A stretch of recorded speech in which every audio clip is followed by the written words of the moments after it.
ಬಿಸಿ ತವದ ಮೇಲೆ ನಾನು ಅಂಟು ಕೊಟ್ಟಂಗಾಗಿತ್ತು. ಅಲ್ಲೋ ಫ್ರೆಂಡ್ಸ್, ಇವತ್ತು ಬೆಳಗ್ಗೆ ನಾನು ಕೆಲಸ ಎಲ್ಲ ಮುಗಿಸ್ಬಿಟ್ಟು ಈಗ ಲಾಗೌಟ್ ಮಾಡ್ತಾ ಇದ್ದೀನಿ. ಸೂರ್ಯ ನಮಸ್ಕಾರ ಮಾಡೋದಂತ ಹೊರಗಡೆ ಬಂದು ನೋಡಿದೆ, ಬಟ್ ಸೂರ್ಯ ಇನ್ನೂ ಬಂದಿರಲಿಲ್ಲ. ಮೈ ಸನ್, ಗಾಡ್ ಬ್ಲೆಸ್ ಯು. ಅದಕ್ಕೋಸ್ಕರ ಫ್ರೆಶ್ ಅಪ್ ಆಗ್ಬಿಟ್ಟು ಬರೋದಂತ ಒಳಗೆ ಹೋದೆ. ಫ್ರೆಶ್ ಅಪ್ ಆಗಿ ಬಂದು ನೋಡಿದೆ ಸೂರ್ಯ ಬಂದಿದ್ದ. ಅದಕ್ಕೋಸ್ಕರ ಸೂರ್ಯಗೆ ಒಂದು ನಮಸ್ಕಾರ ಹೇಳ್ಬಿಟ್ಟು ಸೂರ್ಯದೇವನಾದ ಸ್ವಲ್ಪ ಕೇಳ್ಕೊಂಡೆ, ಸ್ವಲ್ಪ ಟೆಂಪ್ರೇಚರ್ ಕಮ್ಮಿ ಮಾಡಪ್ಪ ಅಂತ. ಅದಕ್ಕೆ ಸೂರ್ಯದೇವ ಏನಂದ್ರು ಗೊತ್ತಾ, ಬೇಡ್ಕಂಡೆಲ್ಲ ಆದ್ಮೇಲೆ ಒಳಗೆ ಹೋಗ್ಬಿಟ್ಟು ಮಲ್ಕೊಳ್ಳೋದ ಅಂತ ಹೋಗಿ ಮಲ್ಕೊಬಿಟ್ಟೆ. ಮಲಗಿದ್ದು ಸಂಜೆ 5:30 ಎದ್ದಿದ್ದೀನಿ. ಎಂತ ನಿದ್ದೆ ಅಂದರೆ ನನಗಂತೂ ನಾನು ಹಾಲಲ್ಲಿ ಮಲ್ಕೊಂಡಿದ್ದವನು ರೂಮ್ಗೆ ಹೆಂಗೆ ಹೋಗಿ ಮಲ್ಕೊಂಡೆ ಅಂತಲೇ ನೆನಪಿಲ್ಲ. ಆ ಲೆವೆಲಿಗೆ ನಿದ್ದೆ ಮಾಡಿದ್ದೀನಿ. ನಾರ್ಮಲ್ ಆಗಿ ಬೆಳಗ್ಗೆ ಎದ್ದ ತಕ್ಷಣ 2 ಲೋಟ ನೀರು ಕುಡಿತೀನಿ. 2 ಲೋಟ ನೀರು ಕುಡಿದ್ಬಿಟ್ಟು ಹೊಟ್ಟೆ ಹಸಿದಿತ್ತು ಅಂದ್ಬಿಟ್ಟು ಊಟ ಹಾಕೊಂಡು ಊಟ ಮಾಡ್ಕೊಂಡೆ.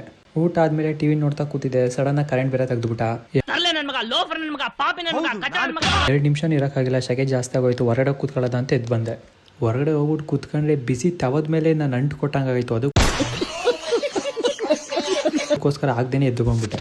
ಅಮ್ಮ ಒಂದು ಲೋಟ ಕಾಫಿ ಮಾಡಿಕೊಟ್ರು. ಕಾಫಿ ಕುಡಿದ್ಬಿಟ್ಟು ಜೊತೆಗೆ ಮ್ಯಾಚ್ ನೋಡ್ತಾ ಕೂತಿದ್ದೆ. ಫಸ್ಟ್ ಟೈಮ್ ನಾನು RCB ಫ್ಯಾನ್ ಆಗಿ SRH ಸಪೋರ್ಟ್ ಮಾಡ್ತಿದ್ದೆ ಜಾಸ್ತಿ. ಯಾಕೆಂದರೆ ರಾಜಸ್ಥಾನ್ ಅವರು ಒಂದ್ಸಲ ಸೋಲೋದನ್ನ ನೋಡಬೇಕಿತ್ತು, ಅದಕ್ಕೋಸ್ಕರ ನೋಡ್ತಿದ್ದೆ. ಕರೆಕ್ಟಾಗಿ ಫಸ್ಟ್ ಇನ್ನಿಂಗ್ಸ್ ಮುಗೀತಿದ್ದಂಗೆ ರೆಗ್ಯುಲರ್ ಆಗಿ ವರ್ಕ್ ಸ್ಟಾರ್ಟ್ ಆಯಿತು. ವರ್ಕ್ ಮಾಡೋದಂತ ಲಾಗಿನ್ ಮಾಡಿದೆ. ಅಂತೂ ಇಂತೂ ನನ್ನ ಆಸೆ ಫುಲ್ಫಿಲ್ ಆಗೋಯ್ತು. ರಾಜಸ್ಥಾನ್ ಅವರು ಒಂದ್ಸಲಿನಾರು ಸೋತರು. ಅದು ನೋಡಿ ತುಂಬ ಖುಷಿಪಟ್ಟು ಕೆಲಸ ಕಂಟಿನ್ಯೂ ಮಾಡಿದೆ. ವಿಡಿಯೋ ಇಷ್ಟ ಆಯಿತು ಅಂದರೆ ಫಾಲೋ ಮಾಡಿ ಆ್ಯಂಡ್ ಶೇರ್ ಮಾಡಿ.